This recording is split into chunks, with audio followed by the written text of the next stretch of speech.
சங்கராபுரம் அருகே புகழ்பெற்ற ஸ்ரீ பூட்டை மாரியம்மன் கோவில் தேரோட்டம். திரளான பக்தர்கள் கலந்து கொண்டு தேரை வடம் பிடித்து இழுத்து சுவாமி தரிசனம்.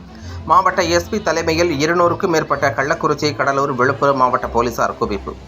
கள்ளக்குறிச்சி மாவட்டம் சங்கராபுரம் அருகே உள்ள பூட்டை கிராமத்தில் இந்து சமய அறநிலையத்துறைக்கு சொந்தமான பிரசித்தி பெற்ற ஸ்ரீ மாரியம்மன் கோவிலில் ஆடி மாத தேர் திருவிழா ஒவ்வொரு வருடமும் கொண்டாடப்படுவது வழக்கம்.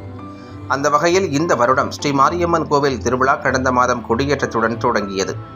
இதனைத் தொடர்ந்து தினமும் செவ்வாய், வெள்ளிக்கிழமைகளில் மாரியம்மனுக்கு சிறப்பு பூஜைகள் நடைபெற்று வந்தது. ஆடி மாத வெள்ளிக்கிழமையான நேற்று ஊரணி பொங்கல் உற்சவம் நடைபெற்றது.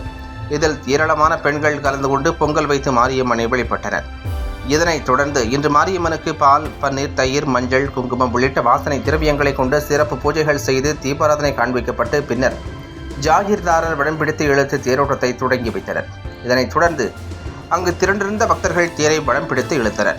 தேர் முக்கிய வீதிகள் வழியாக வலம் வந்து கிராமத்தின் மத்தியில் நிறுத்தப்பட்டது. இதில் சங்கராபுரம் சுற்றியுள்ள கிராமங்களைச் சேர்ந்த பல்லாயிரக்கணக்கான பக்தர்கள் திரளாக கலந்து கொண்டு சுவாமி தரிசனம் செய்தனர்.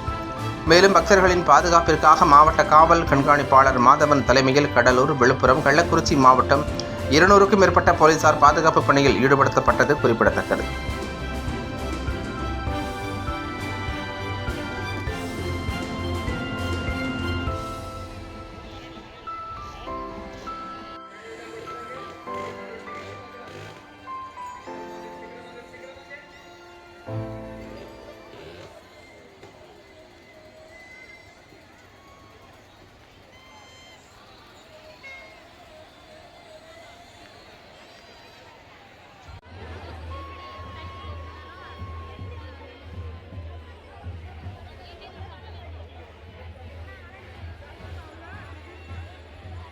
செய்திகளை உடனுக்குடன் தெரிந்து கொள்ள தீரன் நியூஸ் சேனலை சப்ஸ்கிரைப் செய்யுங்கள் மற்றும் பெல் பட்டனை அழுத்தி விடுங்கள்.